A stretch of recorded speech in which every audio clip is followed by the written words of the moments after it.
The warp storm tore reality open above Pandora, like an infected wound in the skin of space itself. It was not supposed to be there. The planet orbited a gas giant in a stable system, far from any charted warp route. But the storm came anyway, bleeding impossible colors across the night sky. And from its center fell a golden ship the size of a mountain range. The RDA mining facility detected it first. Alarm screamed through the administrative complex. Parker Selfridge stood in the control room, watching sensor data that made no sense. The object was decelerating without thrusters. Its hull was giving off radiation signatures that did not match any known element, and it was broadcasting something on every frequency simultaneously, a signal so complex their computers could not parse it. Grace Augustine was in her lab when the emergency channel crackled to life. She heard Parker's voice, higher than usual, demanding she get to the command center immediately. She ran through corridors, still smelling of recycled air and printed food, past windows showing the bioluminescent forest glowing in the dark. By the time she reached the control room, the ship was visible to the naked eye, a golden spear descending through cloud layers with impossible grace. On the forest floor below, Neytiri looked up through the canopy and saw Eywa's children fleeing in every direction. The animals knew something was wrong. The hexapedes scattered. The viper wolves went silent. Even the great Leonopteryx circled uneasily, crying out in distress. She touched the trunk of a sacred tree and felt nothing. The connection was still there, but something vast and cold pressed against it from above, like a hand covering the mouth of the world. Jake Sully was in his avatar body, standing watch at the edge of Home Tree's platform, when Sute grabbed his shoulder and pointed upward. Through gaps in the leaves, Jake saw it, a golden shape descending in absolute silence. No roar of engines, no heat distortion, just something impossibly huge coming down like a falling star that refused to burn. The ship settled 5 kilometers from Hell's Gate. It did not crash. It landed with such precision that nearby trees barely swayed. For 10 minutes nothing happened. The forest held its breath. RDA sensors detected power signatures building inside the vessel, climbing to levels that should have melted the hull. Then a section of the golden surface opened and light poured out. Not the white light of human technology, but something older and harder. Light that seemed to judge everything it touched. What emerged was not human, not anymore. It stood 3 meters tall in golden armor that hummed with contained power. Its face was hidden behind a crimson helm marked with a single eye. Behind it came more figures, giants in armor of deep gold and red, carrying weapons that looked like they were designed to kill gods. They had come to Pandora, and nothing would ever be the same. The first human to die did not see it coming. Corporal Stevens was on perimeter patrol, riding an AMP suit through the tree line, when his sensors registered movement. He turned, hydraulics whining, and found himself facing something his training had not prepared him for. The figure stood in a small clearing, encased in armor so ornate it looked ceremonial. But Stevens had been a Marine long enough to recognize a weapon when he saw one. The massive rifle in the figure's hands was pointed directly at his cockpit. Stevens raised his suit's arm-mounted weapons. "Identify yourself. This is RDA territory under Earth Corporate Charter. You are trespassing on..." The rifle fired once. The round punched through the AMP suit's cockpit glass, through Stevens's chest, through the back of the pilot seat, and out through the rear armor plating. The suit collapsed like a puppet with cut strings. 2 more AMP suits were circling back, having heard Stevens's transmission cut off. They found his suit crumpled in the clearing, and nothing else. Then the trees exploded. Not from conventional fire, The trunks simply burst apart as something massive moved through them without slowing. The pilots saw it for half a second. A walking tank, easily 4 meters tall, covered in plates of armor thicker than their suits' hulls. It carried a cannon that glowed with inner heat. Both pilots fired. Autocannon rounds hammered into the armored figure and sparked off without penetrating. The figure turned with shocking speed and raised one arm. Fire erupted from an underslung weapon, a gout of superheated promethium that turned the forest floor into an inferno. One AMP suit staggered back, its pilot screaming as fire found gaps in the armor. The other turned to run. It made it 3 steps before a bolt round took it in the back. The mass-reactive shell detonated inside the suit's power core. The explosion lit up the forest canopy. By the time the quick reaction force arrived, the area was a smoking ruin. They found 3 destroyed AMP suits and no bodies. The armored figures had vanished back into the forest, but they left something behind. Burned into the largest tree trunk, a symbol glowed with residual heat. A 2-headed eagle clutching lightning bolts in its talons. Parker Selfridge stared at the footage from the surviving suit cameras. His hands shook as he replayed the moment of contact. The figure's armor was not painted. It was crafted. Every surface etched with scripture he could not read. The weapon it carried was ornate but undeniably functional. And the way it moved, no hesitation, no mercy. It had evaluated the threat and eliminated it with the efficiency of a machine and the certainty of a fanatic. "What the hell are they?" Parker's voice cracked on the last word. Grace Augustine stood behind him, arms crossed, face pale.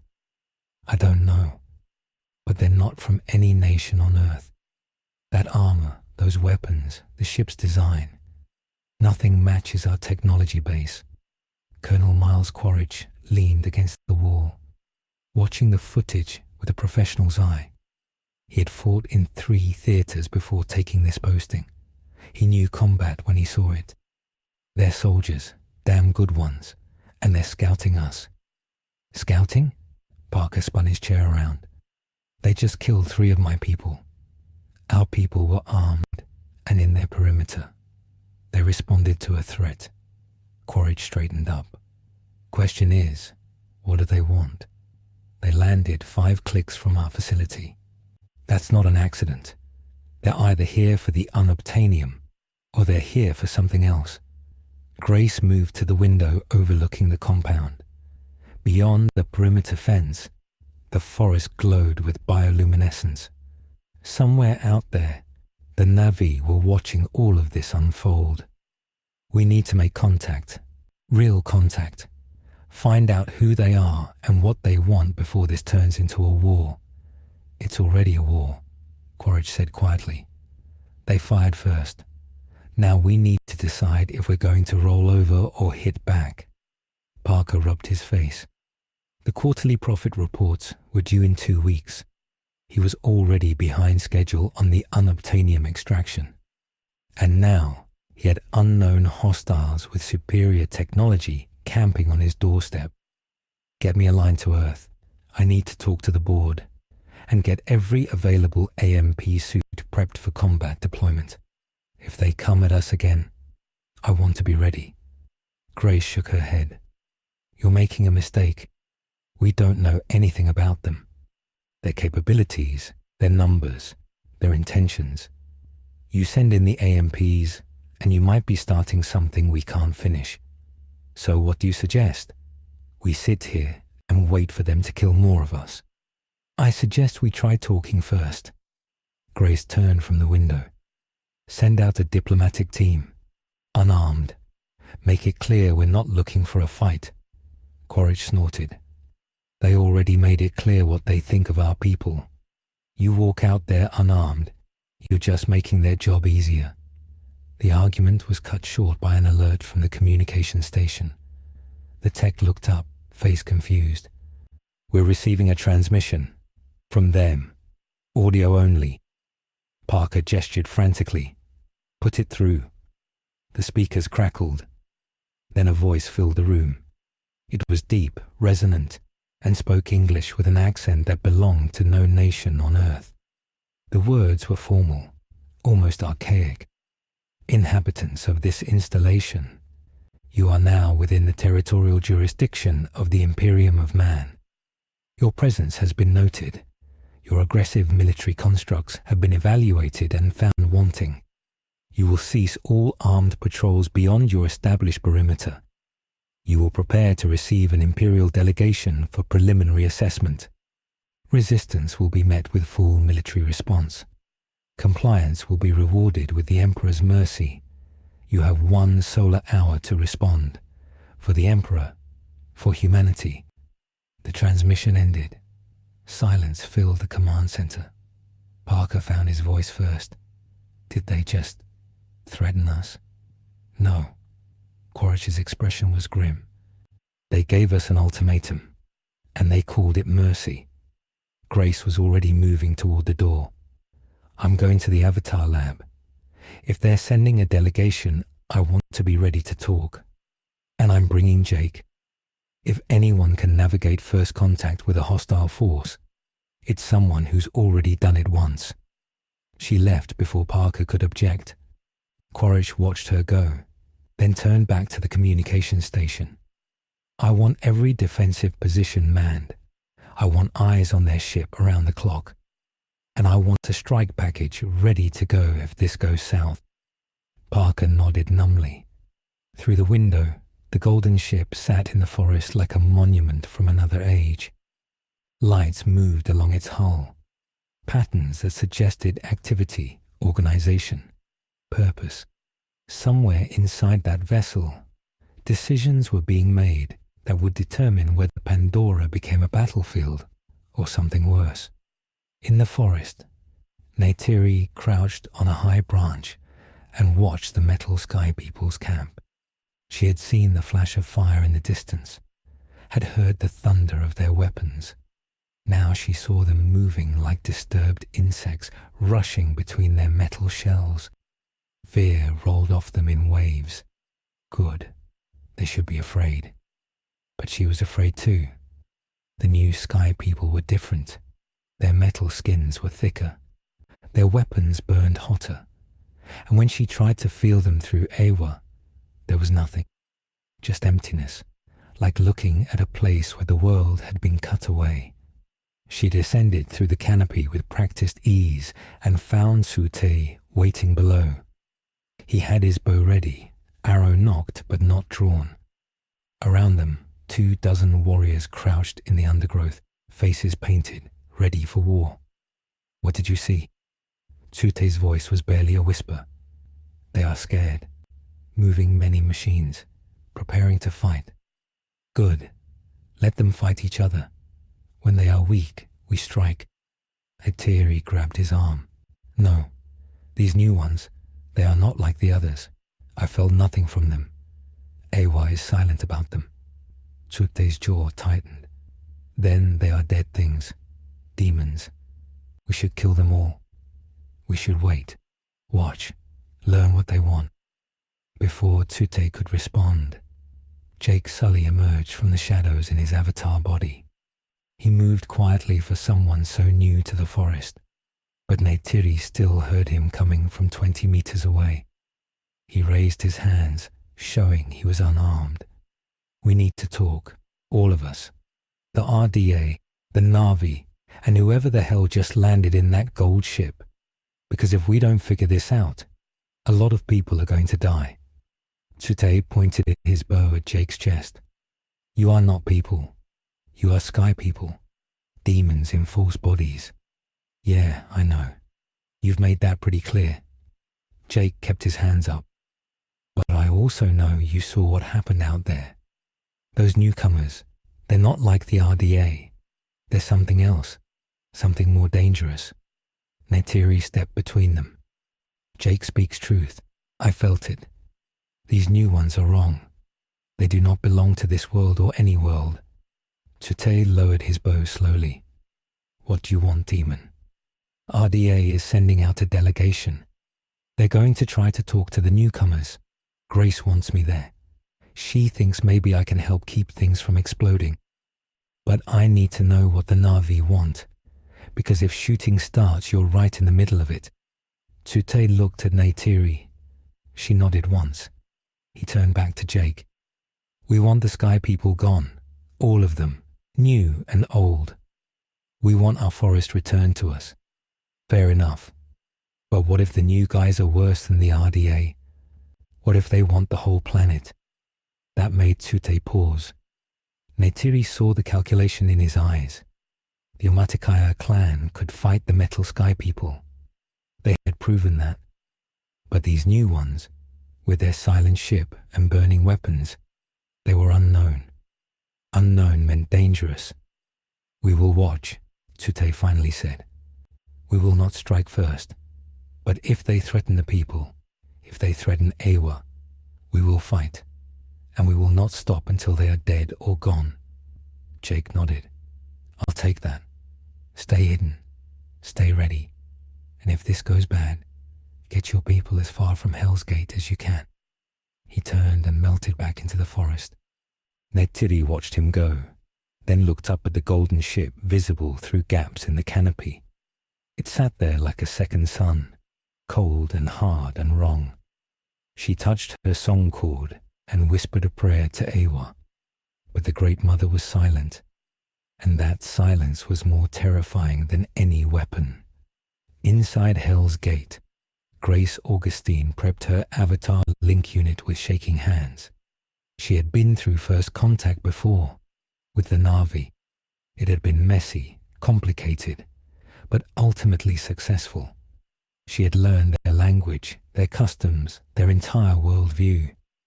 She had built a school, taught them English. For a brief, beautiful moment, she had thought they could coexist. Then the RDA bulldozed a sacred site to get at an unobtainium deposit, and everything fell apart. Now she was facing first contact again. But this time, she did not even know what species she was dealing with. The voice on the transmission had been human. The language was English, more or less. But the armor, the weapons, the ship, none of it was human.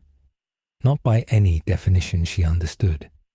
Jake's avatar was already in the prep room when she arrived.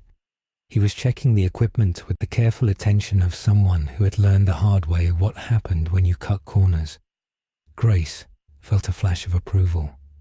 6 months ago, Jake had been a broken Marine looking for a paycheck. Now, he was something else, something better. You ready for this? Grace asked. Jake looked up. No, but when has that ever stopped us? Fair point. Grace climbed into her link unit. Remember, we're there to observe and establish communication. Not to negotiate, not to make promises, just to figure out who they are and what they want. And if they try to kill us, then we run very fast and hope Quaritch's security team is as good as he thinks they are. Jake grinned without humor. Comforting. Grace closed the link unit's canopy. The familiar darkness swallowed her. Then the connection hit. That strange, vertiginous moment of transferring consciousness across meters of cable into a body that was hers, but not hers. She opened her avatar's eyes and found Jake waiting. Together, they walked through the compound toward the main gate. Quaritch was there with a full security detachment. 20 guards in light armor carrying assault rifles.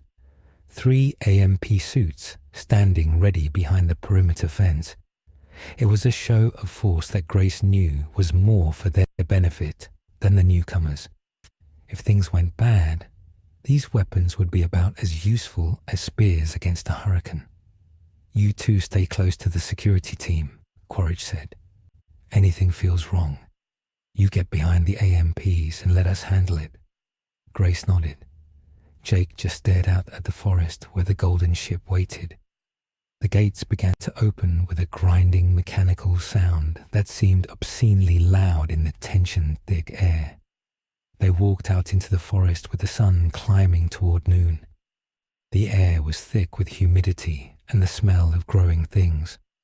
Normally, this walk would be peaceful, even beautiful. Now every shadow looked like a threat.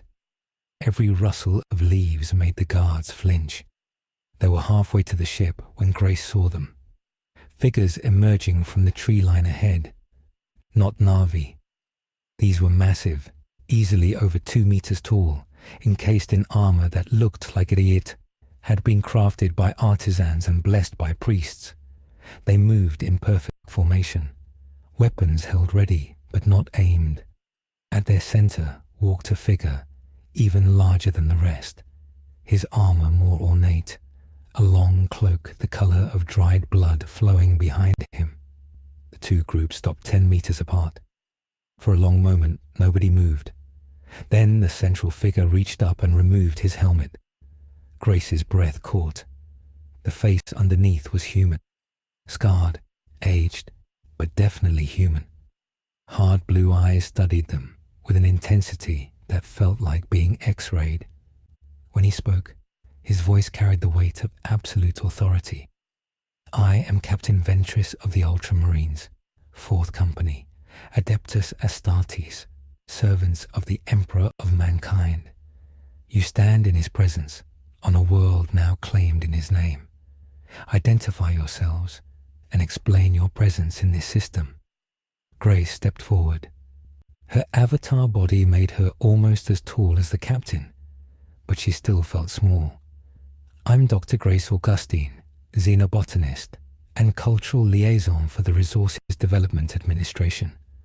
We're here under charter from the United Nations to extract unobtainium, a mineral found on this planet. We mean no harm to... You are human. The captain's eyes narrowed. Yet you wear a false body. Xenoflesh. Explain this abomination. Grace's mind raced. Abomination. He had called her avatar an abomination, with the same tone someone might use to describe a plague rat. This is a genetically engineered body, created from human DNA and local genetic material. It allows us to survive in Pandora's atmosphere without breathing apparatus. It's not. You have merged human genetic material with xenofilth. The captain's hand moved to his weapon. Behind him, the other armored figures tensed. You have created hybrids, corruption of the human form. This is tech heresy of the highest order. Quaritch's voice crackled over the radio link. Grace, you need to de-escalate right now. Grace raised her hand slowly. There's been a misunderstanding. These bodies are tools, vehicles. Our consciousness transfers into them from our human bodies back at the facility. It's just advanced technology, not corruption, not heresy. The captain studied her for a long moment. Then he replaced his helmet. When he spoke again, his voice was filtered through the armor's systems, making it sound even more inhuman. You will submit to Imperial authority. Your technology will be evaluated by the Mechanicus. Your presence on this world will be reviewed by the Departmento Munitorum. If you are found to be loyal servants of the Emperor, you will be integrated into the Imperium. If you are found to be heretics, traitors, or Xeno-sympathizers, you will be purged. We don't serve any Emperor, Jake said suddenly. We're independent contractors from Earth. We answer to our corporate bosses and the UN Charter, nobody else. Every armored figure turned to look at him. The captain tilted his head. You deny the Emperor's authority. You claim independence from the Imperium of Man. This is treason. It's not treason, Grace said quickly. It's just confusion. We don't know anything about your Imperium. We've never heard of it. There must be some kind of mistake. The captain was silent for several seconds. When he spoke again, there was something new in his voice. Not anger, not contempt, something worse. Pity. You are lost. A fragment of humanity severed from the Imperium. Unaware of the Emperor's light. Ignorant of the Great Crusade. He paused. This explains much. You will be brought into compliance. Your ignorance will be corrected. The Emperor's truth will be revealed to you. This is a mercy. Accept it." Before Grace could respond, alarm shrieked from Hell's Gate. Gunfire erupted from the compound. Grace spun around and saw Na'vi warriors emerging from the forest on both sides, bows drawn, arrows flying toward the facility. The security team turned to face the new threat, and in that moment of confusion, everything went wrong at once. One of the guards fired, not at the Na'vi, at the armored figures. Grace never knew if it was panic, bad judgment, or just terrible luck. The round sparked off Captain Ventris's armor without penetrating. The captain's response was instant and brutal. He drew his bolt pistol and fired once. The guard's chest exploded. Then everything was chaos. The Ultramarines opened fire. Bolt rounds tore through the security team like they were paper. AMP suits charged forward and were cut down by concentrated fire. Grace grabbed Jake and ran, diving behind a fallen tree as the forest turned into a killing field. She heard screaming, heard the thunder of bolt weapons, heard Quaritch shouting orders that nobody could follow because everyone was already dead or dying. When the firing stopped, Grace risked looking up. The security team was gone, all 20 guards dead. The 3 AMP suits were burning wrecks, and the Ultramarines stood exactly where they had been, weapons smoking, completely unharmed. Captain Ventris's voice carried across the blood-soaked clearing. "Return to your facility. Inform your leadership that the Imperium will come for them. Compliance is not optional. Resistance is futile. The Emperor protects. You have 1 solar day to prepare." Then they were gone, fading back into the forest like armored ghosts. Grace and Jake ran for the compound, lungs burning, minds reeling. Behind them, Na'vi warriors watched from the trees, seeing everything, understanding nothing, except that the new Sky People were even more deadly than the old ones. And in his golden ship, surrounded by his librarians and chaplains, the Emperor of Mankind opened his eyes and looked upon Pandora with a gaze that could shatter worlds. The bodies were still warm when Parker Selfridge convened the emergency council. He sat at the head of the conference table with his hands folded to hide their shaking. Around him sat the surviving department heads. Grace Augustine, still in her avatar body because there had been no time to link back. Colonel Quaritch, his face carved from stone, jaw working like he was chewing on something bitter. The chief engineer, the medical director, the security lieutenant, who had been off duty when the massacre happened. Everyone who still had authority over anything. 23 people dead, 3 AMP suits destroyed, and a declaration of war from an enemy they did not understand. Parker cleared his throat. "Options. I need options." Quaritch leaned forward. "We fortify. Pull everyone inside the perimeter. Mount every weapon we have on the walls. And we call Earth for reinforcements." "Reinforcements are 6 years away," Grace said quietly. "Even if we sent the message today, even if Earth mobilized immediately, we'd be dead long before help arrived. Then we evacuate. Load everyone onto the transport ships and get off this rock." Parker shook his head. "The transport schedule is fixed. Next ship doesn't arrive for 4 months. And even if we could leave tomorrow, where would we go? They have a faster-than-light ship. We have glorified cargo haulers. They'd catch us before we cleared the system." "So we're trapped," the medical director said. She was young, still had blood on her scrubs from trying to save the wounded. "We're trapped here with those things, and they're coming back in less than 24 hours. Grace stood up. Her avatar body was too tall for the human-sized room. She had to duck slightly to avoid the ceiling fixtures. "We need to understand what we're dealing with. That captain, he called his organization the Imperium of Man. He mentioned an emperor, a crusade. These aren't just soldiers. They're fanatics, Religious zealots with technology we can't match. Religious. Parker latched onto the word like a drowning man grabbing a rope. If they're religious, maybe we can negotiate, find common ground, appeal to their beliefs. You didn't see his face when he looked at my avatar, Grace said. He called it an abomination, tech heresy. These people, they have rules about what counts as human and what doesn't. And I think we just failed their test. Quaritch slammed his palm on the table. Then we fight. We take every explosive we have. We rig the approaches to the compound. And when they come back, we make them pay for every meter. With what? Grace's voice rose. Did you see what their armor did? Our weapons bounced off. And those were just the soldiers. They have a ship the size of a mountain. Who knows what kind of weapons it carries? So what do you want to do? Roll over, surrender? I want to survive. And the only way we do that is by convincing them we're worth keeping alive. Parker's communicator buzzed. He answered it and his face went pale. Say that again. He listened for 10 seconds and then dropped the device on the table. The Na'vi just attacked one of our remote mining sites, killed everyone there, burned the equipment. Quaritch stood up. This is what happens when you show weakness. The natives see us bleeding and they smell blood.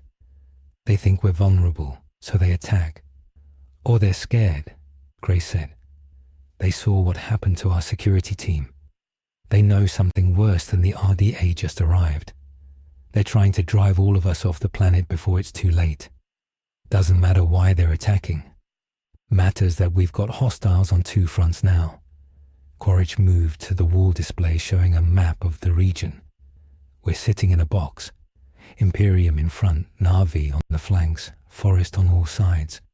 We need to break out of this position or we're dead. Parker rubbed his face. The quarterly reports seemed like a joke now. The stockholders, the profit margins, the extraction quotas, all of it meaningless when you were staring down extinction. What about the other option? What if we offer them the unobtainium? Tell them they can have it, all of it. We'll help them mine it, refine it, whatever they want. Just let us live. They called it compliance, Grace said. They don't want our help. They want our obedience. And I don't think they care about unobtainium. That ship, those weapons, they're running on something beyond our technology. Whatever they want from Pandora, it's not minerals. The lights flickered. Everyone froze. The lights steadied, then flickered again. The chief engineer checked his tablet and went white. We're drawing power from the auxiliary generators. Main reactor just shut down. Shut down. Parker's voice cracked. It can't shut down. It's automated. Redundant systems, fail-safes.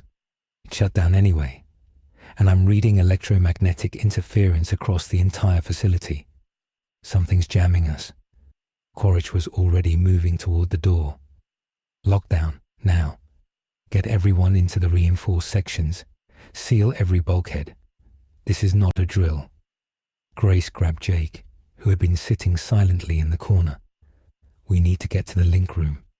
If we're stuck in these bodies when they breach the compound, we're dead. They ran through corridors filled with panicking personnel. Somewhere an alarm was wailing. Through the windows, Grace could see the perimeter lights going dark one by one. Like something was moving through the facility, cutting power as it went, not random, deliberate, methodical. They reached the link room and found it sealed. Emergency lockdown. Grace pounded on the door until a technician opened it from the inside. Get us out of these bodies, now. The tech was already moving, prepping the link units. You need to know, we're on battery power. I can maintain the links for maybe 30 minutes. After that, I have to prioritize life support for the human bodies. 30 minutes is fine. Just do it. Grace climbed into the unit meant for her avatar. The process in reverse felt wrong, like being ripped out of a comfortable chair and thrown into cold water. But then, she was back in her human body, gasping, muscles weak from disuse. Jake was in the unit next to her, going through the same disorientation. The tech helped them up.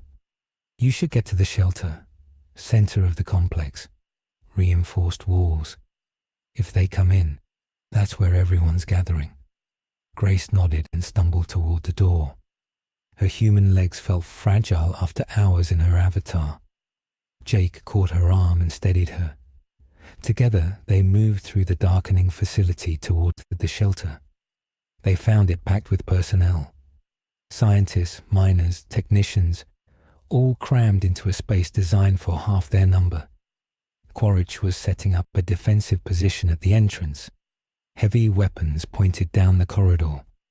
Parker was in the corner, trying to establish contact with anyone outside the facility. Grace squeezed through the crowd and found a wall to lean against. This is Hell's Gate to any RDA personnel. Respond. This is Hell's Gate calling any remote stations. Please respond. Parker's voice was steady, but his hands shook on the transmitter. Static answered him. Just static. Then the static cleared. A voice came through. Not human. Too deep. Too resonant. Like listening to a recording played at half speed. Inhabitants of Hell's Gate. Your facility has been secured by elements of the Ultramarines' 4th Company. Weapons have been disabled. Power systems have been neutralized. You are surrounded. Exit the shelter with hands visible. Any act of aggression will result in immediate termination. You have 5 minutes to comply. The Emperor protects. Parker dropped the transmitter. Quaritch checked the magazine on his rifle, even though everyone knew it would not matter. Grace looked at the faces around her. Terror, desperation, the special kind of fear that comes from knowing you are absolutely helpless.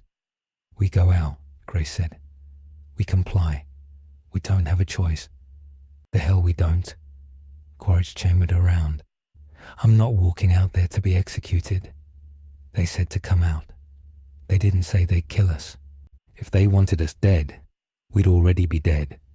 Think about it. They shut down our power without destroying the reactor. They disabled our weapons without leveling the building. They're giving us a chance to surrender. Yes, and surrender is better than dying. Parker stood up.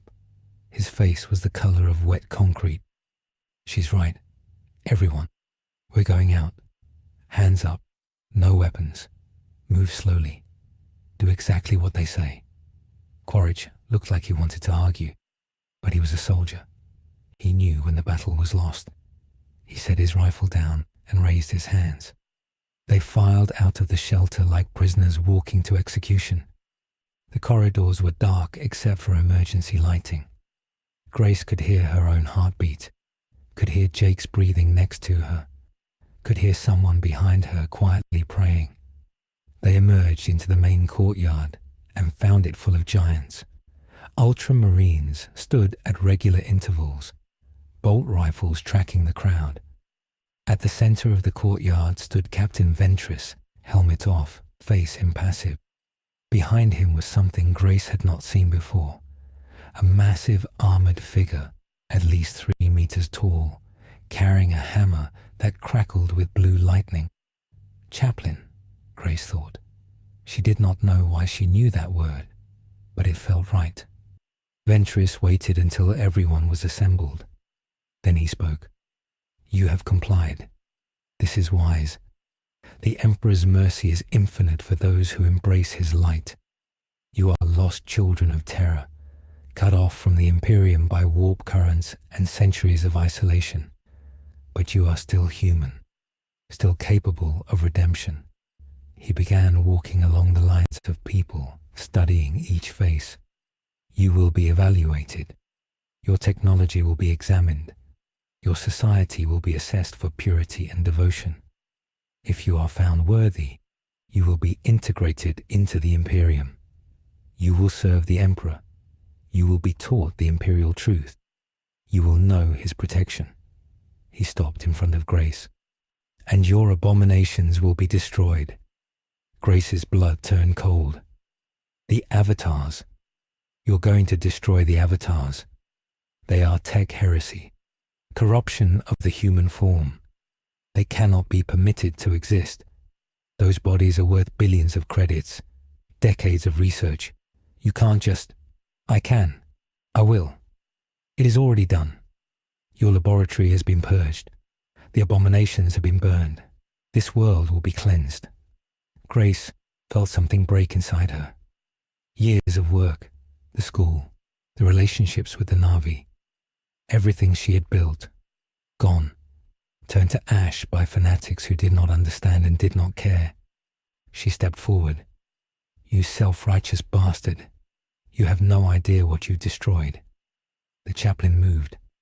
One moment he was 5 meters away. The next he was in front of Grace, hammer raised. You will show respect to the captain. You will kneel. Jake stepped between them. She's unarmed, helpless. Is this the Emperor's mercy, threatening scientists? The chaplain looked at Jake with eyes that glowed faintly red inside his helmet. You are a warrior. You bear the marks. You understand duty, yet you defend heresy. Explain yourself. Jake did not back down. Grace had seen him face down a Thanator once without flinching. He had the same expression now.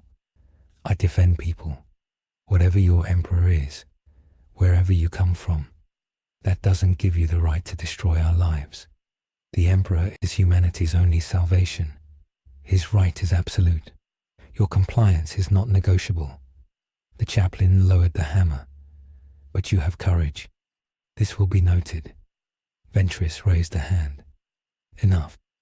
These people will be transported to the ship. Quarters will be assigned. Rations will be provided. They will remain there while we establish Imperial authority on this world. Resistance will not be tolerated. Cooperation will be rewarded. This is the Emperor's will. What about the Na'vi? Grace asked. The native population. What are you going to do to them? Natives. Ventris tilted his head. You mean the blue-skinned Xenos we detected in the forest? They are not human.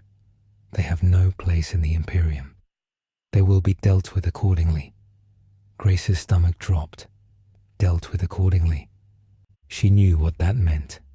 She had heard enough stories from Earth's colonial history to recognize genocidal intent when she heard it. They're sentient, intelligent. They have culture, language, technology. You can't just exterminate them. They are Xenos. Their existence is an affront to humanity's dominion. This world belongs to mankind by divine right. They will be removed. Removed? Parker's voice was shrill. You mean killed? You're talking about genocide. I am talking about compliance with Imperial law.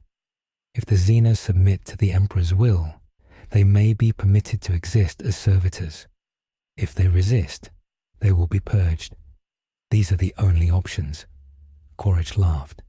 It was a bitter, broken sound. You people are insane. You show up talking about emperors and crusades, and you think you can just murder an entire species because they're not human. What kind of fascist nightmare did you crawl out of? The chaplain's hammer came up again. You speak of things you do not understand. The Emperor protects humanity from threats you cannot imagine. The Xenos, the heretic, the mutant, all are enemies of mankind. All must be destroyed. This is the Imperial truth. This is the only path to survival. That's not truth, Grace said quietly. That's madness. Ventris's expression did not change. It is both. The galaxy is a mad place. Only the mad can survive it. You will learn this. In time. Now move. The transport is waiting. They were herded through the compound toward the landing pad. Grace looked back once and saw smoke rising from the Avatar lab. Everything burning. Norm's Avatar, her own, all the backups. Years of genetic engineering turned to ash because it offended some distant Emperor's idea of purity. The transport was a gunship, larger than any aircraft Grace had seen. They were loaded into the cargo bay like prisoners. The engines roared. The ship lifted with a smoothness that should not have been possible. Through the small windows, Grace watched Hell's Gate shrink below them, watched Pandora spread out in all its alien beauty, watched the forest where the Na'vi lived, unaware that a genocide was being planned for them. Jake sat next to her, jaw clenched. We have to warn them. Neytiri, Tute, all of them. They need to know what's coming. How? We're prisoners on an alien warship. I don't know, but we have to find a way, because if we don't, everyone on this planet is going to die. The golden ship loomed ahead, a mountain of metal and faith. The gunship flew directly toward an open hangar bay. As they entered, Grace saw hundreds of armored figures working with mechanical precision. Vehicles the size of buildings, weapons that looked like they belonged in nightmares, an entire army preparing for war. And somewhere in the heart of that ship, the Emperor of Mankind sat on his golden throne and planned the conquest of a world that had never heard his name. The quarters they were assigned were cells in all but name. Small rooms with a bed, a sink, a waste disposal unit. No windows, no communications equipment. The door locked from the outside. Grace sat on the hard mattress and tried to organize her thoughts. Everything had happened so fast. Less than 48 hours ago, she had been worried about protein sequencing and Na'vi grammar. Now she was a prisoner of a theocratic military empire that considered genocide a normal part of conquest. The door opened without warning. A figure entered. Not an ultramarine, but something else. Smaller, though still tall by human standards. He wore red robes covered in mechanical augmentations. Cables snaked from his back. One eye was replaced with a glowing lens. When he spoke, his voice had a mechanical rasp. Dr. Augustine, I am Magos Explorator Deltrian of the Adeptus Mechanicus. I have been assigned to evaluate your technology and determine what is salvageable for the Imperium. He held up a data slate covered in symbols Grace did not recognize. I will ask questions. You will answer truthfully. Deception will be detected and punished. Cooperation will be noted favorably in your compliance assessment. Do you understand? Grace nodded slowly. I understand. Excellent. First question. The bodies you call avatars, how are they created? Grace explained the process. Genetic engineering, neural interface technology, consciousness transfer via quantum entanglement. The Magos listened without interrupting, his mechanical eye whirring as it recorded everything. Fascinating. You have achieved a crude form of neural bridge technology without understanding the underlying principles. Tell me about the unobtainium, its properties, its applications in your technology. It's a room temperature superconductor. We use it in maglev systems, power transmission, data storage. On Earth, it's worth 20 million a kilogram. It's the reason we're here. A superconductor. The Magos' remaining organic eye gleamed. And you have detected large deposits on this world. Where are the largest concentrations? Grace hesitated. If she told him, she would be helping them strip mine Pandora.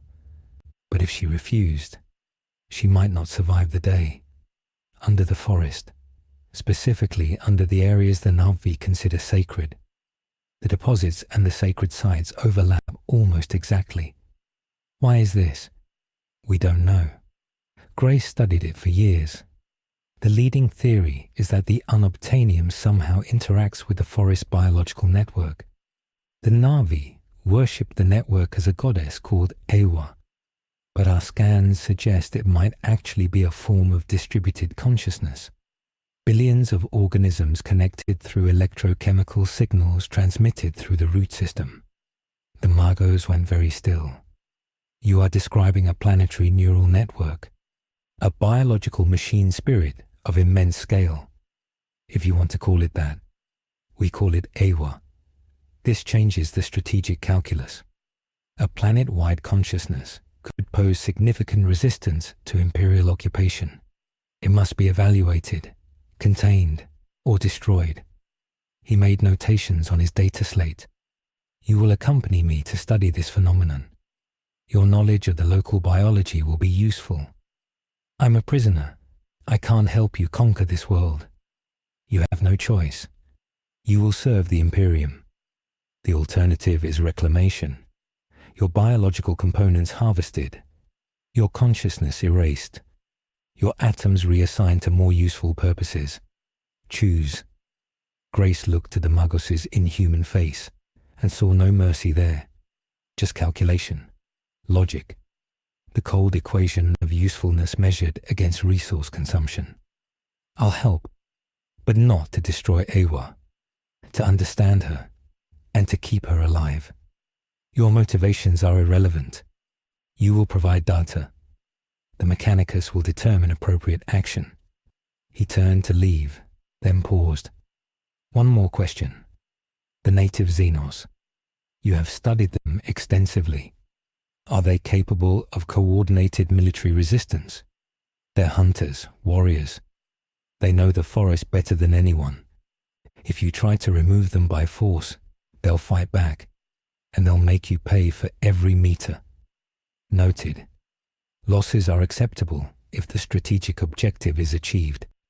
The Emperor's will shall be done. He left. The door locked behind him. Grace lay back on the mattress and closed her eyes. Somewhere below, the Na'vi were going about their lives, hunting, singing, connecting with Eywa, completely unaware that an army of fanatics was planning their extermination. She had to warn them, had to find a way to get a message out. But how? She was locked in a cell on a ship full of space marines. Escape was impossible, unless it wasn't. She sat up and examined the room more carefully. The walls were metal, seamless, impossibly strong. The door was sealed, but the ventilation grate. It was small, maybe 30 centimeters square. Too small for a human, but maybe not too small for a message. Grace pulled off her shirt and tore a strip from the hem.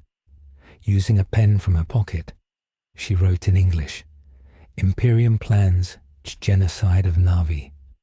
Warn Omatikaya. Tell Jake Sully Grace is alive. Then she folded the cloth tightly and approached the vent. She had no idea where it led, no idea if anyone would find it, but it was the only chance she had.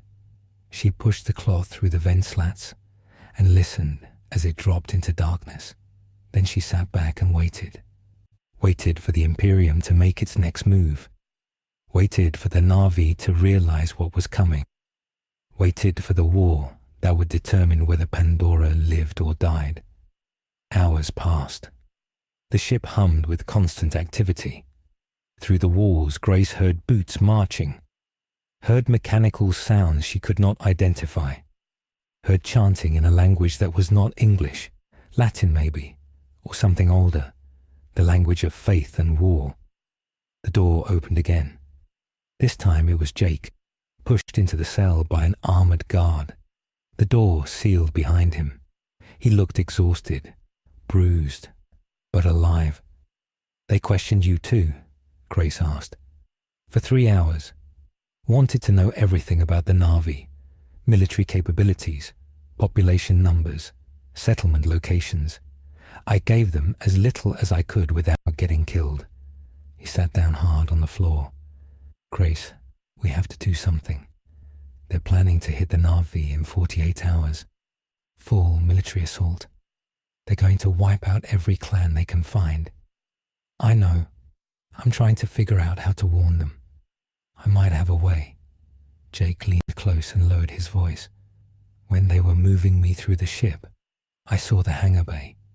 There are gunships, lots of them. And I saw something else. Human pilots, not space marines, regular humans in Imperial uniforms, which means they need people to fly support craft, People who can be bribed or tricked or convinced. Grace shook her head. We have nothing to bribe them with. We're prisoners. We own nothing. We have information, technical data, stuff about Pandora they don't know yet. What if we offered to trade? Give them something valuable in exchange for one flight to the forest, one chance to warn the Na'vi. They'd never agree. And even if they did, we'd be betraying whatever we traded. Better to betray data than to let an entire species die. Jake's eyes were hard. I've seen genocide before. In Venezuela. Watched a whole village burn because they were in the way of an oil pipeline. I won't watch it happen again. Not if I can stop it. Before Grace could respond, alarms blared throughout the ship. Red light flooded the cell. A voice boomed over the intercoms, speaking High Gothic, then translating to English. All personnel to battle stations. Hostile Xenos forces detected approaching the ship. Multiple contacts. Weapons free.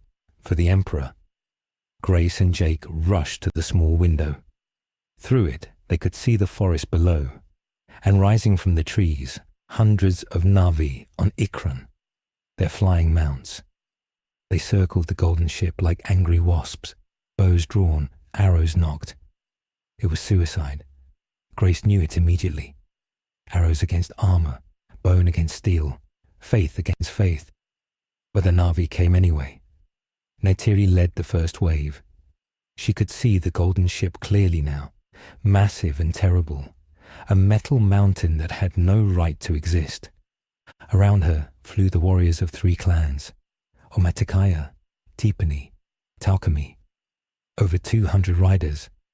It was the largest war party assembled in living memory. It would not be enough. Neytiri knew this. Tsute knew this. Every warrior knew this. But they came anyway, because Eywa had shown them a vision. The metal sky people burning the forest, killing the people, silencing the songs. The vision was clear. Fight now or die later. At least fighting meant they would die with honor. Tsute flew beside her, face painted for war. Bow ready. We strike the flying machines, disable them, make them fight us on the ground where we have advantage. They will have weapons we cannot imagine, Neytiri shouted over the wind. We may all die here. Then we die as people, not as prey. Tsute raised his bow. For Eywa, for the people, strike. The war party dove toward the golden ship. Arrows flew. Most bounced harmlessly off the metal hull. A few found gaps in the armor, lodging in seams and joints. Alarms wailed from inside the ship. Neytiri felt a moment of fierce joy. They had hurt it. The metal mountain could bleed. Then the ship's weapons opened fire. The first burst of fire came from automated turrets. Heavy bolters designed for anti-infantry work. The shells tore through Ikran and Ryder alike with horrifying efficiency. Neytiri saw Chepong, a warrior she had known since childhood, simply disintegrate in mid-air. Saw his Ikran tumble from the sky in pieces. Saw 3 more riders fall in the first volley. Scatter, Tsute's voice was hoarse. Break formation. Make yourselves difficult targets. The war party scattered. Neytiri banked hard, her Ikran responding instantly. More fire chased them. Tracers lit up the sky. Explosions bloomed where missiles impacted. The air filled with smoke and blood and screaming. A gunship launched from the hangar bay. It was smaller than the great ship, but still massive by Na'vi standards. It turned with impossible speed and opened fire with cannons mounted on its wings. The rounds were too fast to see. Neytiri watched as warriors fell like leaves in a storm. Tsute's Ikran took a glancing hit and spiraled downward. He managed to regain control at the last moment, skimming the treetops. Retreat. Neytiri's voice barely carried over the chaos. Fall back to the forest. We cannot win here. But retreating was as deadly as attacking. The gunship pursued, cutting down fleeing warriors. Neytiri saw Ateo fall, saw Kaani plummet burning into the canopy, saw 24 riders die in as many seconds. She turned her Ikran toward the forest edge and prayed to Eywa for speed. Something massive moved above her. She looked up and saw an Ultramarine in full armor standing on the ship's hull. He held a missile launcher, aimed, fired. The rocket screamed past Neytiri's head and struck a cluster of riders behind her. The explosion was blinding. When her vision cleared, there was nothing left but falling ash. Neytiri made it to the tree line with 20 other survivors. They dove into the canopy and disappeared into the green darkness. Behind them, the gunship circled but did not pursue. It had made its point. The sky belonged to the Imperium. The Nafi would die if they challenged that again. Tute found her on a low branch, both of them panting, covered in the blood of others. We lost over half our warriors, over 100 people dead, and we did not even scratch them. Neytiri's hands shook. We were fools. We thought courage would be enough. We were wrong. What do we do now? We run. We hide. We warn every clan we can find. The Metal Sky people are not like the old ones. They do not want our land or our resources. They want us dead, all of us. And they have the power to do it. Tute gripped his bow until his knuckles went white. Then we will make them earn every death. We will use the forest. We will strike from shadows. We will make them fear the dark. It will not matter. They do not fear. They do not doubt. They only kill. Neytiri looked up at the golden ship visible through gaps in the leaves. We need help. We need the other clans. We need every warrior on Pandora. And we need Jake Sully. He knows how the Sky people think. He can help us fight them. Jake is gone, captured, probably dead. Then we find a way to get him back. Because without him, without the other clans, without Eywa's blessing, we are already dead. We just have not stopped moving yet. They retreated deeper into the forest, gathering survivors, carrying the wounded. Behind them, the Imperium counted its ammunition expenditure and began planning the ground assault that would end the Na'vi as a species. On the Golden Ship, Captain Ventris reviewed the engagement data. Minimal damage to Imperial assets. Enemy casualties estimated at 67% of engaged force. Assessment. Indigenous forces lack technology to threaten Imperial operations. Recommend immediate ground assault while enemy is disorganized. The Emperor's voice filled his mind then. Not words, just presence. Ancient, vast, tired. Ventris fell to one knee automatically. My Emperor, command me. Show them mercy. The thought was not a suggestion. It was an order wrapped in the weight of 10,000 years. My lord, the Xenos attacked us. They are hostile. Protocol demands. They are defending their home, as any human would. Show them what humanity can be, not what it has become. This is my will. Ventris bowed his head. It shall be done, my Emperor. But if they resist, if they continue to fight, then you will do what you must. But try, for me. Try to make them understand. The presence faded. Ventris stood slowly. Around him, his battle brothers waited for orders. He took a breath and made the hardest decision of his long career. Delay the ground assault. I am going into the forest, alone, unarmed, to speak with the Xenos leadership. His sergeant stepped forward. Captain, this is madness. They will kill you. Perhaps. But the Emperor commands it, and I will not fail him. Prepare a diplomatic package. Food, medicine, basic technology. Things that show we are not only destroyers. He removed his helmet. If I do not return in 24 hours, proceed with the assault as planned. But give me this chance. Give them this chance. To choose compliance over annihilation. He walked toward the hangar bay, each step heavy with the weight of duty and doubt. Behind him, The Ultramarines watched their captain descend into the forest alone, unarmed, carrying nothing but the Emperor's will and a desperate hope that mercy could exist in a galaxy built on war. Captain Ventris walked into the forest with empty hands and faith that felt insufficient. The canopy closed above him like a mouth swallowing its prey. Bioluminescent plants pulsed with soft light in the gathering dusk. Sounds surrounded him. Animals moving, birds calling, the whisper of wind through alien leaves. He had fought on 100 worlds, but none felt as alive as this one. None felt as aware. He had removed his armor, wore only the black body glove beneath, marked with the Ultramarine symbol on his chest. His weapons remained on the ship.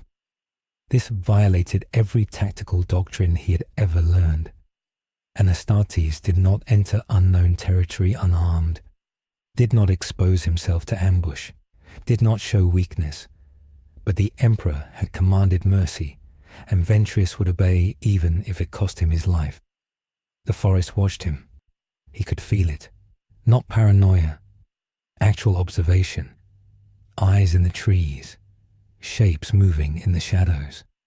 The natives were tracking him, deciding whether to kill him or let him pass. Ventris kept walking, one foot in front of the other. Steady pace. No aggression. No fear. Just movement with purpose. An arrow struck the ground centimeters from his boot. He stopped. Did not reach for a weapon he did not carry. Did not turn to locate the archer. Just stood still and waited. Sully dropped from a branch 10 meters ahead. He held his bow drawn, arrow aimed at Ventris's chest. Behind him, 3 more warriors emerged from the concealment, all armed, all ready to kill. Sully's face was painted for war. His eyes held the kind of rage that comes from watching friends die. "You are the killer from the Metal Mountain," Sully said in heavily accented English. "You murdered our warriors. Now you walk our forest alone. This is foolishness or arrogance." "It is neither," Ventris replied. His voice carried easily across the distance. "It is an attempt at understanding, at communication, at something other than war. You attacked us, killed over 100 people. There is nothing to understand. Your warriors attacked my ship. My people defended themselves. This is not the same as murder. This is war. And war can end if both sides choose to end it." Sully's grip tightened on his bow. "Why should we trust anything you say? You burn the Sky People's false bodies. You imprison them. You come to our world with weapons and ships and you speak of conquest. You are demons, all of you. We are human, as are the people you call Sky People. We come from the same origin, the same home world. We are separated by distance and time, but not by blood." Ventris took one careful step forwards. "I know you do not understand what that means, but I am here to explain, to offer you a choice, compliance or death, but also to hear what you have to say, to learn why this world matters to you, to see if there is a path that does not end in extinction. Your words are poison. You offer slavery or death and call it a choice. I offer integration into the Imperium of Man, protection, technology, medicine, knowledge of a galaxy you do not know exists, in exchange for obedience to the Emperor and cessation of hostilities against Imperial forces. This is not slavery. This is civilization." Sully laughed. It was a harsh sound. "We have civilization. We have Eywa. We have the people. We do not need your Emperor or your protection. We need you to leave. I cannot leave. The Emperor has sent me to bring this world into compliance. That will happen regardless of your wishes. The only question is how many die before it is complete. I am trying to minimize that number. Help me do that." Neytiri appeared from the trees to Sully's left. She moved like water, bow ready, but not drawn. Her eyes studied Ventris with an intensity that reminded him of tactical cogitators analyzing targets. You say you want to minimize death, but you came with an army. You destroyed our warriors with barely an effort. If you wanted peace, why bring so much violence? Because the galaxy is violent. Because humanity faces threats you cannot imagine. Because strength is the only language that matters when dealing with the forces that want to extinguish all life. We do not bring violence because we enjoy it. We bring it because without it, everything dies. We have survived without your violence for thousands of generations. You have survived in isolation, on a single world, without encountering the Tyranids, the orcs, the forces of chaos, the necrons, any of a dozen species that would consume this planet and everything on it. You survived because you were lucky. That luck has ended. The galaxy has found you, and you must adapt or perish. Neytiri lowered her bow slightly. You speak of threats we do not know. How do we know you are not the threat? How do we know you are not the demons we should fear most? Ventris met her gaze. You do not know. You cannot know. You must choose to trust or choose to fight. Both paths lead to pain, but one path leads to survival. The other leads to annihilation. He spread his arms. I stand before you unarmed. This is my trust. I could have sent my warriors, could have ordered an orbital strike that would turn this forest to ash. Instead, I came alone to speak, to listen, to find a way forward. Will you reciprocate? Will you let me speak to your leaders? Will you hear what I have to say before you decide to kill me? Chute looked at Neytiri. Some unspoken communication passed between them. Finally, Chute lowered his bow. You will come to Home Tree. You will speak to the clan leaders, but you will be watched. Any threat, any weapon, any sign of betrayal, and you will die. Slowly, painfully. This I promise. Understood. Lead the way. They moved through the forest in silence. Ventris studied everything. The bioluminescent flora, the interconnected ecosystem, the way the plants seemed to respond to the Na'vi's presence. He had fought on jungle worlds before, but this was different, more organized, more deliberate, like walking through a living machine. After an hour they reached Home Tree. Ventris stopped and stared. The structure was enormous, easily 200 meters tall, with a trunk thick enough to house a small city. Vines wrapped around it. Platforms jutted from its surface at irregular intervals.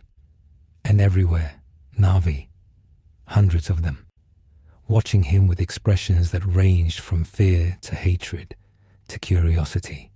Tsute led him up winding paths to a central platform. There, seated around a fire that burned without smoke, were the clan elders. Moat, the Tsahik, spiritual leader, her face lined with age and wisdom. Etukan, the clan chief, scarred from a lifetime of hunting. And others, warriors and healers and teachers, all gathered to judge the demon who walked into their home. Moat spoke first. You are the one who killed our warriors, the one who brings metal and fire and death.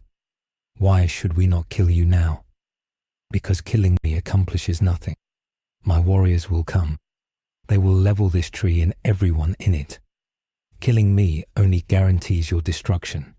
Listening to me at least gives you a chance at survival. You threaten us while asking for trust. This is madness. It is reality. I did not create this situation. I am trying to navigate it. You can help me, or you can die. Those are the options. Etukan stood. He was tall for a Na'vi, nearly 3 meters, with scars across his chest from some ancient battle. You speak of reality. Here is our reality. This forest is sacred. Eywa lives in every tree, every animal, every blade of grass. You cannot take this place without destroying everything we are. So your choice is false. There is no survival that includes your emperor. There is only resistance or death. We choose resistance. Ventris felt something then. A presence, not hostile but vast, like standing next to a sleeping giant. He looked around and saw nothing different. But the feeling persisted, growing stronger. The fire flickered. The air itself seemed to thicken. Moat's eyes widened. Eywa speaks. Be silent, all of you. Everyone froze. The sensation intensified. Ventris felt it pressing against his mind. Not invasive, not attacking, just present, curious, examining him like a scientist examining a specimen. He had felt psychic presence before, had trained to resist it, but this was different. Not a mind, a network, billions of connections firing in harmony, a planetary consciousness studying the intruder who had walked into its domain. Then he heard it, not words, not language, just concepts flowing directly into his thoughts. Danger, death, fire from sky, children screaming, forest burning, a vision of the future, the Imperium's ground assault, home tree falling, the Na'vi scattered and dying, the forest itself withering as the network was severed by violence. But also another vision, less clear, more tentative. Metal sky people and forest people standing together. Danger from beyond approaching. Ships falling from the stars carrying corruption and hunger. The Na'vi and Imperium fighting side by side against something worse. The presence faded. Ventris gasped and found himself on his knees. Moat stared at him with something like awe. Eywa showed you. She does not speak to demons, only to those with souls. You have a soul, twisted, damaged, but real. Ventris climbed to his feet slowly. His hands shook. In 300 years of service, he had never experienced anything like that. What was that? That was Eywa, the spirit of this world. She judges all who come here. She has judged you and found you. Complicated, not evil, not good. Just a warrior doing what he believes is right even when it causes suffering. I do what the Emperor commands, nothing more, nothing less. And if the Emperor commanded you to destroy us, would you do it? Ventris was silent for a long moment. Yes, but I would weep as I did it, because I would know it was wrong, and I would carry that weight until the day I die. Moat nodded slowly. Then you are more human than you appear. Eywa showed you two paths. One leads to ashes, the other leads to survival, but the second path requires trust, cooperation, unity. Can your Emperor accept that? Can he allow us to remain as we are while serving him? I do not know. The Emperor's will is absolute but also mysterious. He commanded me to show mercy, to try to find a path other than extermination. But he did not specify what that path should look like. Perhaps if you agree to certain terms, if you acknowledge imperial authority, if you allow limited imperial presence on this world, if you provide resources and cooperation in exchange for protection and autonomy, perhaps that would satisfy the requirements of compliance. Etukan stepped forward. What resources? What cooperation? Information about the biological network. Access to areas of strategic importance. Agreement to allow Imperial forces to establish defensive positions against external threats. And most importantly, assurance that you will not attack Imperial personnel or facilities. And in exchange, you remain free to live as you choose. No forced integration. No destruction of your sacred sites. No genocide. Just coexistence under Imperial protection. Shute spat. This is still conquest. You dress it in soft words, but it is the same. You take what you want and leave us scraps. It is the best offer you will receive. Reject it, and the alternative is complete annihilation. Accept it, and you survive. Your children survive. Your culture survives. That is not nothing. Moat closed her eyes. The clan elders murmured among themselves. Finally, she opened her eyes and spoke. "We must consult Eywa. This decision is too large for us alone. You will wait here. If you attempt to leave or signal your warriors, you will be killed. Understood?" "Understood." They left him under guard. Warriors circled the platform, weapons ready. Ventris sat by the fire and waited. Hours passed. Night fell completely. The forest came alive with bioluminescent light. It was beautiful in a way few Imperial worlds were. Most planets humanity occupied were industrial wastelands or fortress worlds. This place still had innocence, still had life that served no purpose except to exist. He understood then why the Emperor had commanded mercy. Not because the Na'vi were human, not because they had value to the Imperium, but because destroying this would diminish the universe, would make it smaller and darker. And the Emperor, for all his ruthlessness, still remembered beauty, still understood loss. Moat returned at dawn. Her face was grave. "Eywa has spoken. She says you are a warrior of a wounded species, that your Emperor fights an endless war against horrors we cannot comprehend, that your methods are brutal because the alternative is extinction. She says you are a necessary evil in a galaxy full of unnecessary ones. And what is her judgment? We will accept your terms, with conditions. You may establish a small outpost, no more than 100 of your warriors. You may study the forest and the network, but you may not damage it. You may request resources, but we decide what to provide. And if at any time your Emperor demands we change our ways, demands we abandon Eywa, demands we become something we are not, the agreement ends. We will fight, and we will die free rather than live as slaves." Ventris stood. "I accept these conditions. I will present them to the Emperor. I believe he will agree. There is one more thing. The other sky people, the ones you imprisoned. They have lived among us, learned our ways, respected our culture. We want them freed, returned to us. They can be intermediaries, bridges between our peoples. That is acceptable. Dr. Augustine and the others will be released." Ventris paused.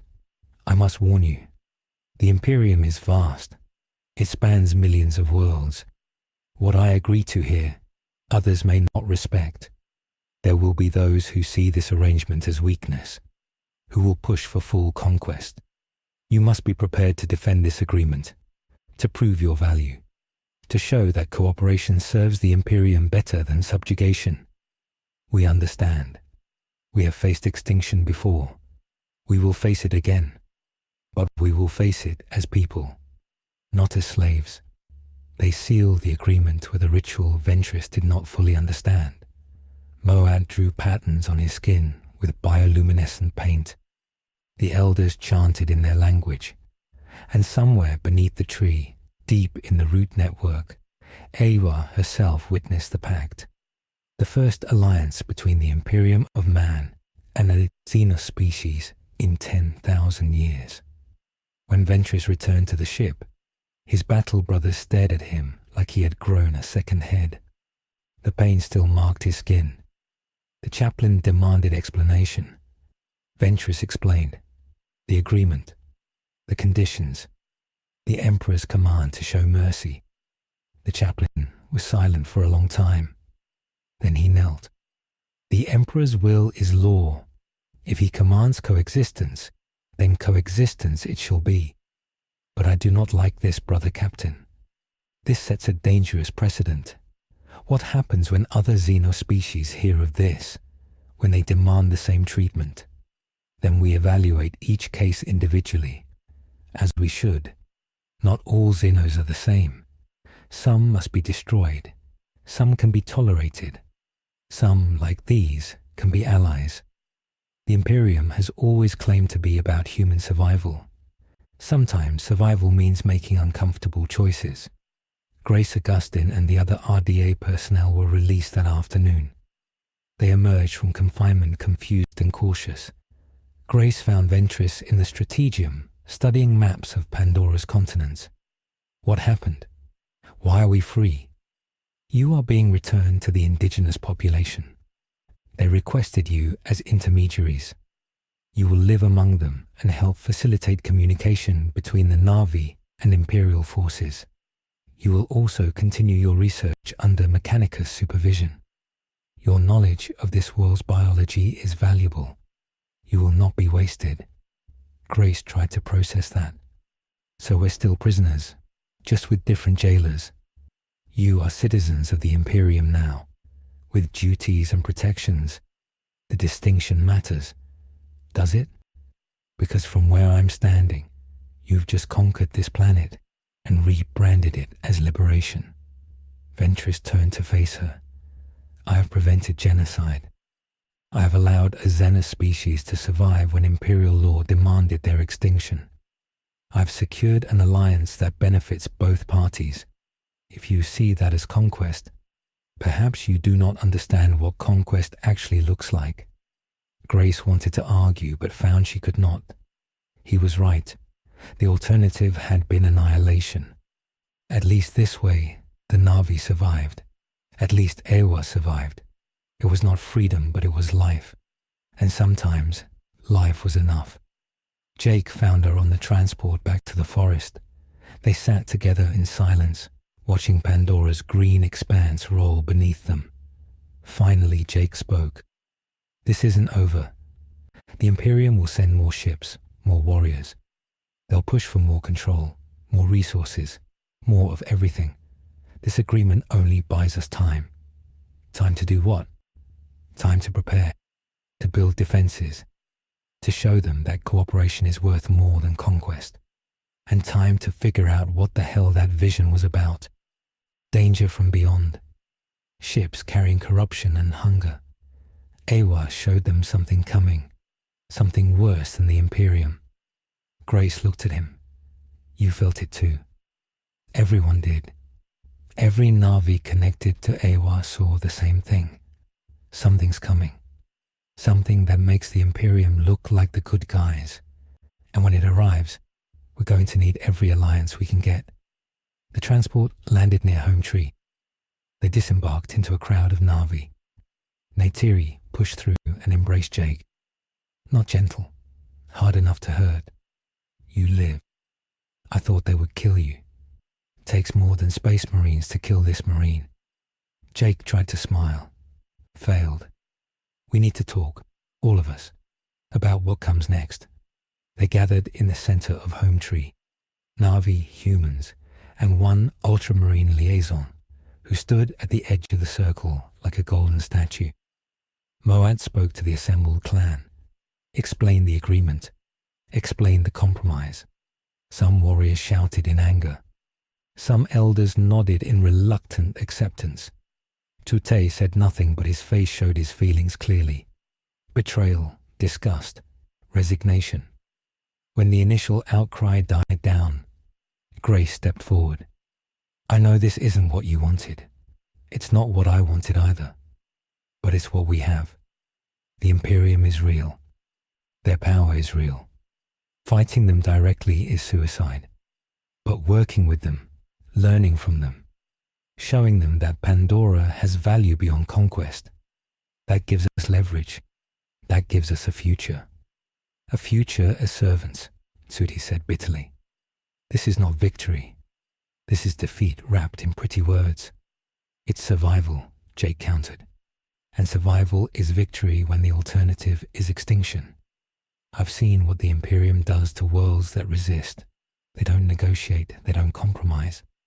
They just kill everything and move on. Captain Ventris showed mercy because his emperor commanded it. That won't happen again. This is our only chance. We take it or we die. The argument continued for hours. Some clans wanted to fight anyway. Others wanted to flee into the deep forest and hoped the Imperium forgot about them. But slowly, reluctantly, consensus formed. They would accept the agreement. They would cooperate. They would survive. and they would prepare for whatever threat Eywa had shown them approaching from the stars. In orbit, the Emperor of Mankind sat on his throne and felt something he had not felt in millennia. Hope, not for himself, not for the Imperium, but for the possibility that humanity could be more than it had become. That mercy could exist alongside strength, that coexistence could replace extermination.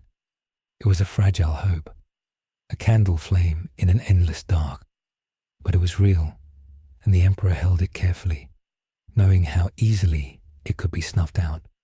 He reached out through the warp and found Ventris's mind.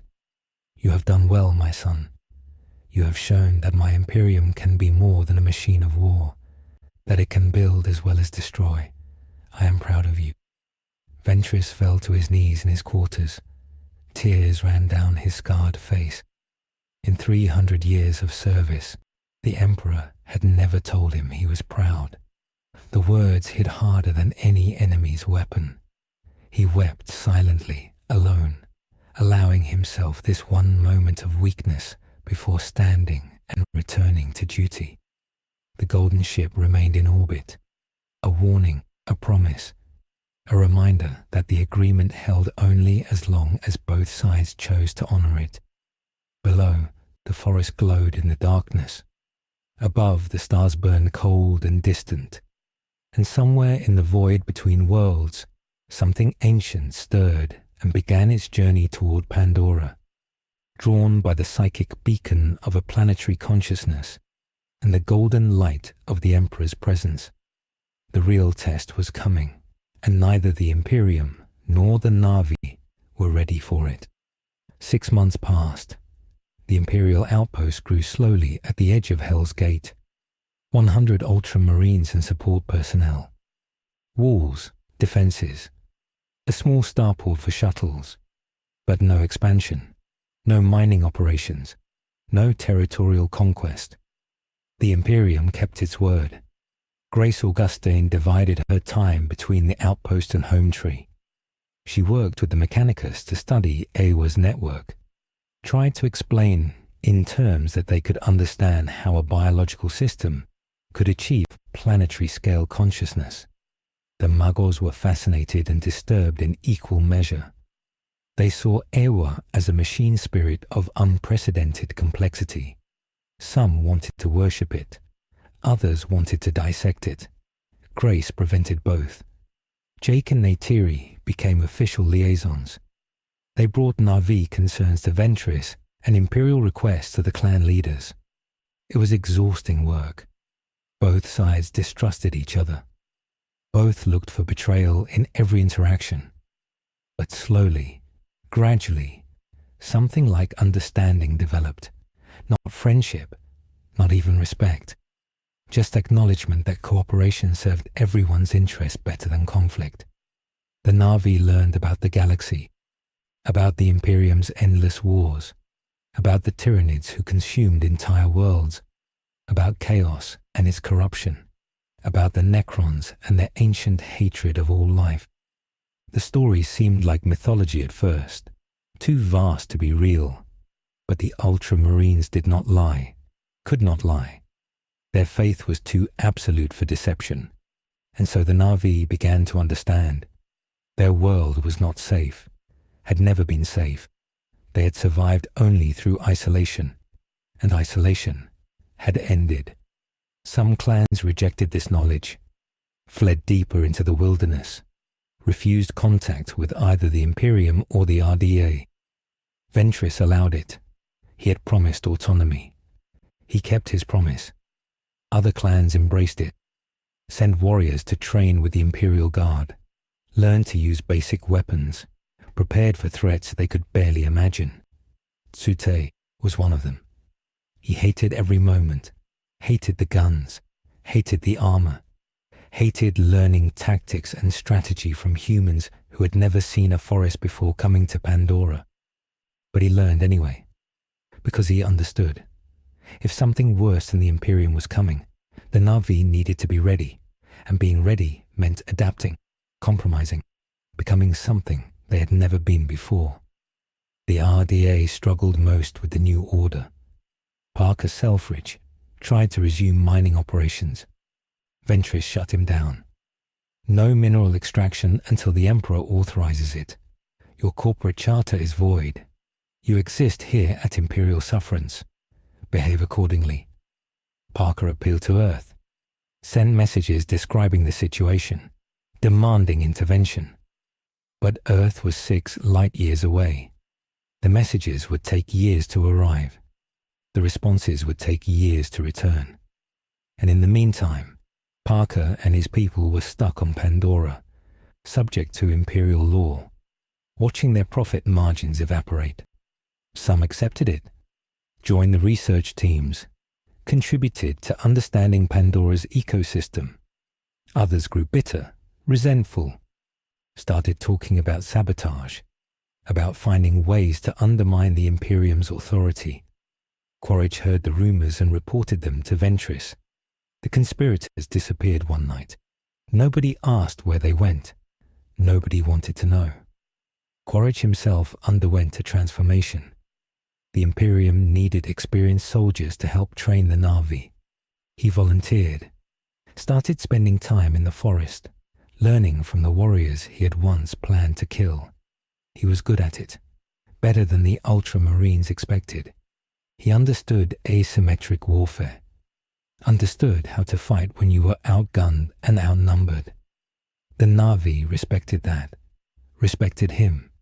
It was strange, uncomfortable, but real. Grace watched it all and documented everything.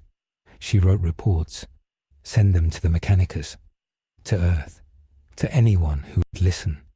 She described the alliance, the compromise, the fragile peace, and she warned them something was coming. Eywa's vision was not metaphor. It was prophecy, and they needed to be ready. Then the sensors detected it, a massive warp anomaly forming at the edge of the system, not like the one that brought the Emperor. Bigger, darker, wrong in ways that made the instruments scream. Ventris was in his quarters when the alert came. He ran to the strategium and saw the data. His blood froze. He knew that signature. Every Space Marine knew it, had been trained to recognize it, had nightmares about seeing it. Tyranid Hive Fleet. He activated the Vox immediately. All Imperial forces to battle stations. Contact Earth. Contact every nearby Imperial world. We need reinforcements immediately. Send the signal. Use priority Omega level encryption. Message reads, Tyranid Hive Fleet detected. Size undetermined. Imperial world. Pandora requests immediate military assistance. For the Emperor. For humanity. Grace was in the lab when the alarm started. She ran to the command center and found chaos. Text shouting. Screens showing something emerging from the warp. Ships. Hundreds of them. Organic. Twisted. Moving with purpose toward Pandora's orbit. Ventris grabbed her shoulder. You need to evacuate. Get to Home Tree. Warn the Na'vi. Tell them what's coming. Tell them to prepare every warrior they have. Because in approximately 6 hours, Pandora is going to become a battlefield. What are those things? Death, hunger, the end of worlds. They are called Tyranids. They consume all biological matter, every plant, every animal, every person. They strip planets to bedrock and move on. And they have come here drawn by Eywa's psychic presence. She is a beacon they cannot ignore, a feast they will not pass up. Grace felt ice in her veins. How do we fight them? With everything we have, and we pray it is enough. Because if it is not, this world dies. Everyone on it dies, and the swarm moves on to the next planet and the next, until there is nothing left.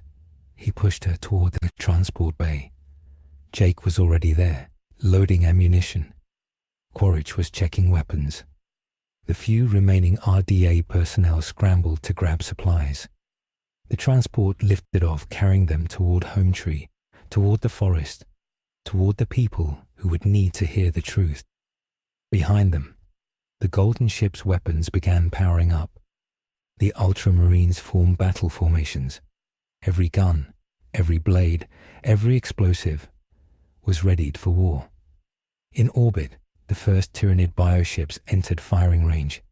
They were massive, kilometers long, covered in chitin and bone. They did not use engines. They moved like fish swimming through water, and from their bellies, smaller shapes began to detach. Drop pods, mycetic spores, carrying the vanguard organisms that would prepare the planet for consumption. Ventris stood on the bridge and watched them fall. Watched the sky fill with falling nightmares. He turned to his assembled warriors. Brothers, we face the great devourer, the enemy of all life. Today we stand not just for the Imperium, not just for the Emperor, but for this world and everyone on it, human and Xenos alike. We stand together or we fall separately, for the Emperor, for Pandora, for the future. The Ultramarines roared their battle cry. The sound echoed through the ship, through the forest, through the network of Eywa herself. And somewhere in the roots and branches, the planetary consciousness stirred, felt the approaching hunger, felt the malice of the hive mind pressing against her awareness. And she called to her children, called to every creature on Pandora, prepared them for war. The invasion had begun. The first spores hit the ground like meteors. Trees exploded from the impact. Fire spread through the canopy. Then the spores cracked open and the horror emerged. Termigens. Small Tyranid organisms barely larger than a human, but fast, vicious, armed with bioweapons that spat living ammunition. Behind them came hormagaunts, four-legged hunters with scything talons. They moved in swarms, overwhelming through numbers and speed. The Na'vi met them in the forest depths, warriors hidden in the canopy, traps set among the roots. They fought with bows and spears and desperate courage. Arrows found gaps in chitin armor. Spears punched through carapaces. But for every Tyranid that fell, 3 more took its place. The swarm did not stop, did not slow, did not fear.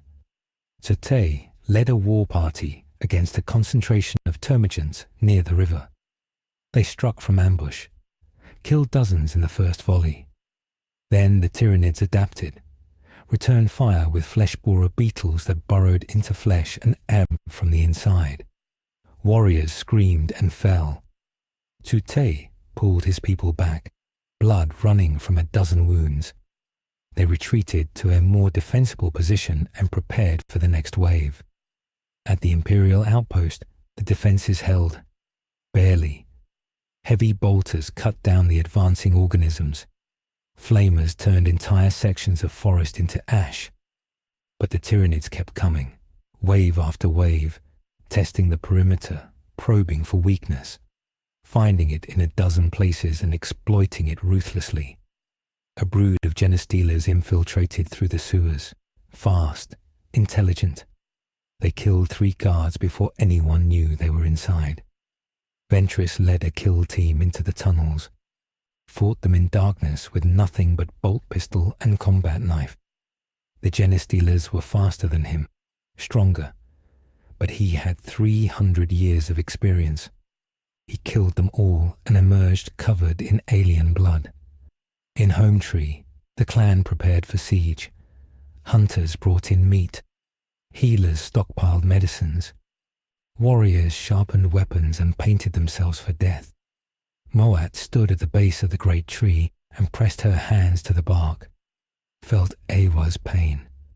The forest was dying, sections of it already consumed, converted into biomass to feed the swarm. The network screamed with the agony of 1 trillion murdered organisms.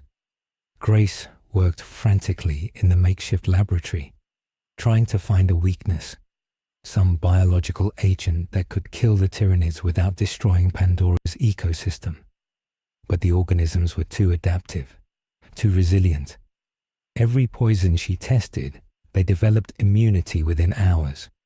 Every disease she cultivated, they absorbed and incorporated into their own biology.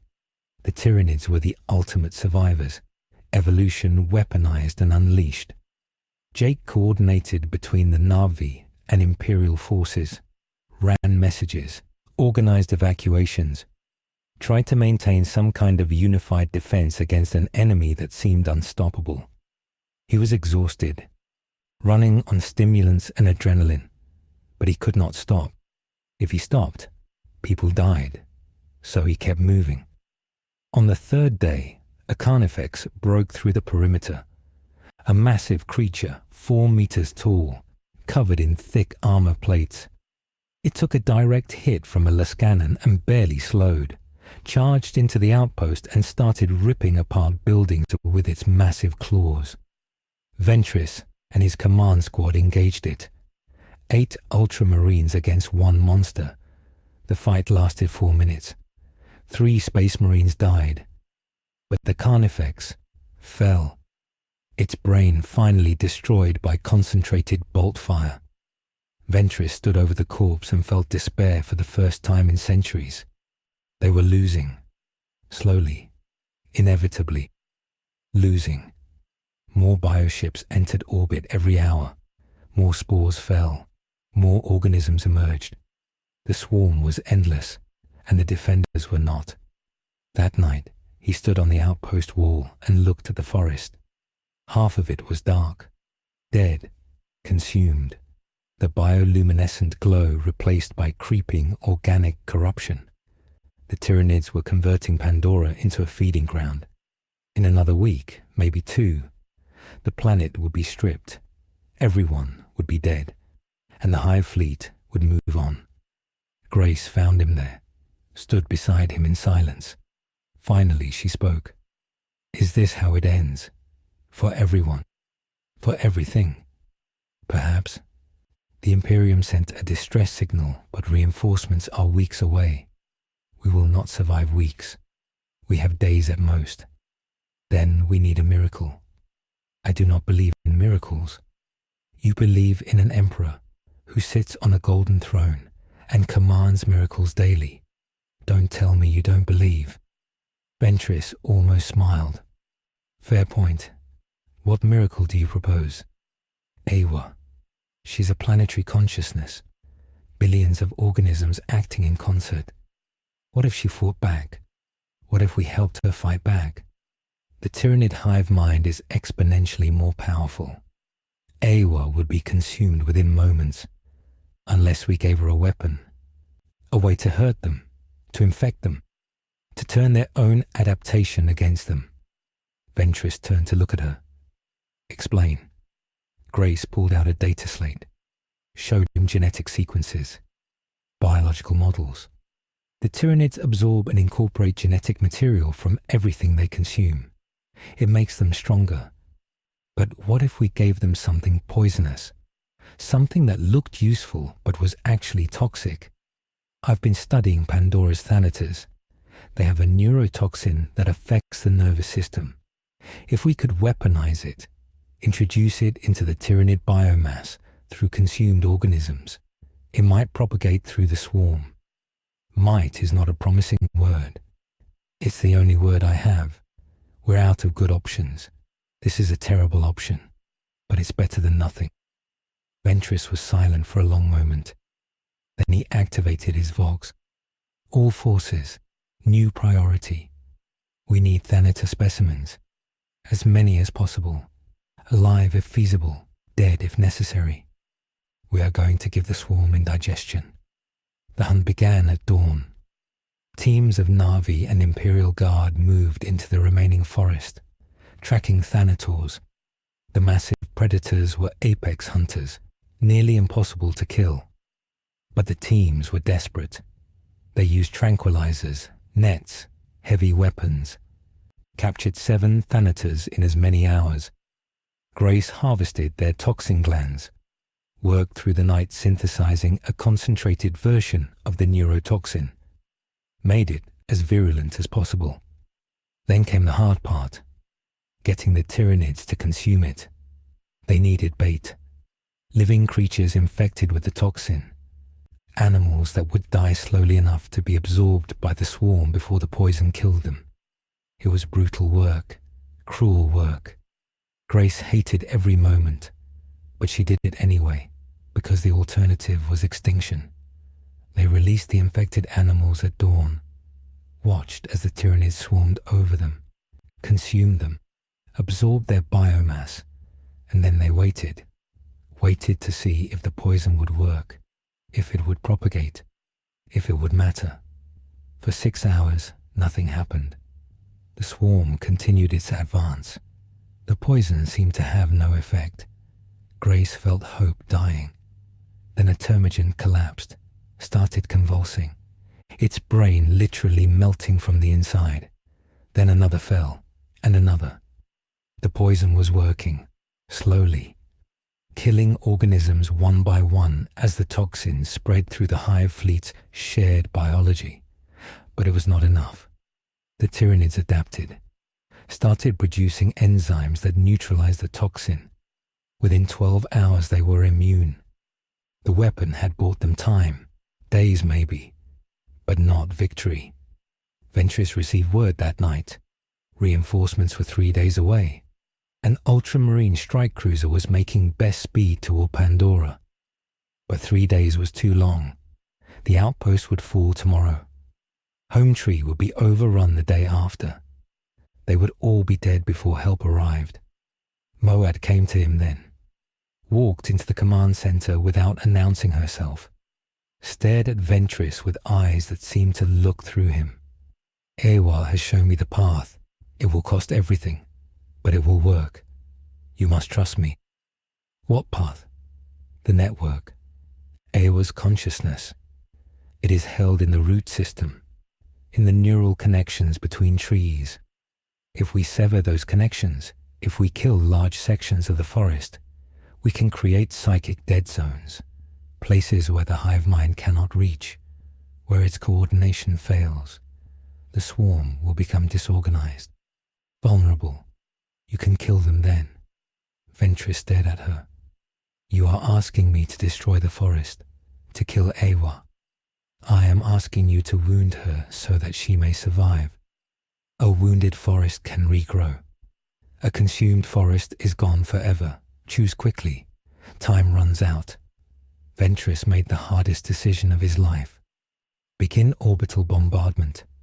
Target the root networks. Burn them. Break the connections. Create the dead zones. The Golden Ship's weapons opened fire from orbit. Lance strikes came down like the wrath of an angry god, burned entire kilometers of forest to ash, severed the roots, shattered the connections. Eywa screamed in the psychic realm. Every Na'vi felt it, every connected creature, the pain of a dying world, but also the birth of a strategy. The dead zones worked. Tyranids entering them suddenly lost coordination, became individual organisms instead of extensions of a unified will. They were still deadly, but no longer unstoppable. Imperial and Na'vi forces counterattacked, pushed into the dead zones, slaughtered the disorganized swarm, reclaimed ground meter by bloody meter. The battle raged for 2 more days. The defenders held the Imperial outpost, protected Home Tree, created a perimeter around the remaining forest. And when the Ultramarine strike cruiser finally arrived, its guns added to the defense, destroyed the bioships in orbit, burned the remaining organisms on the surface, turned the tide from slow defeat to costly victory. When the last Tyranid fell, Ventris collapsed, 3 days without sleep, wounds across his body, blood loss that would have killed a normal human 3 times over.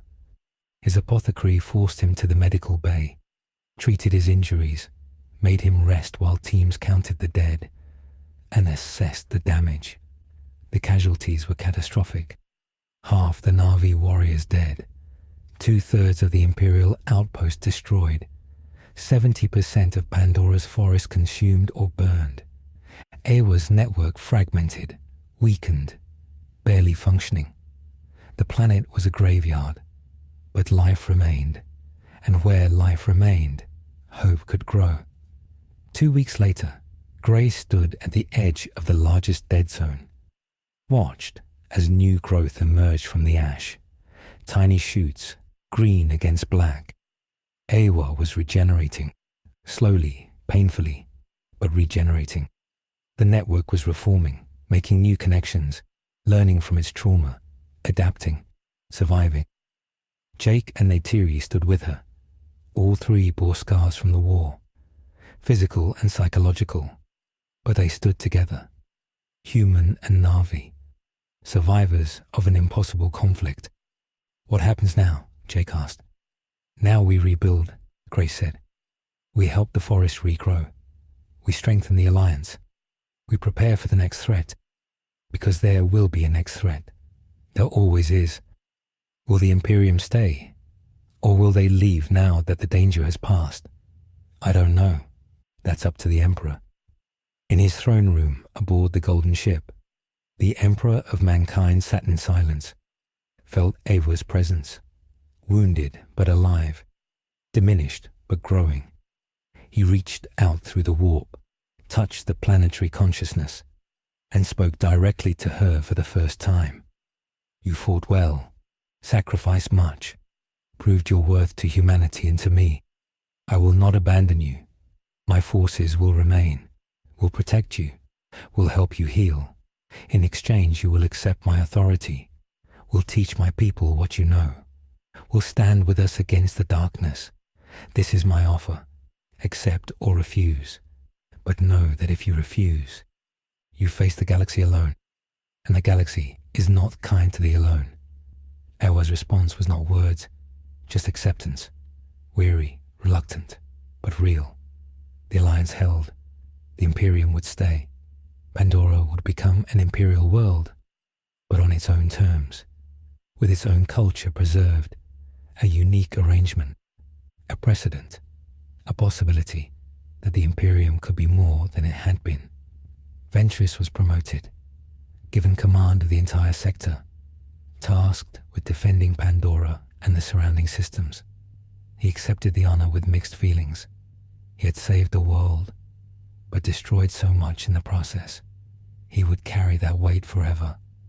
The Na'vi mourned their dead, sang songs, wove memories into their song chords, and they trained, learned to use Imperial weapons, learned Imperial tactics, became something new, not human, not purely Na'vi, something in between.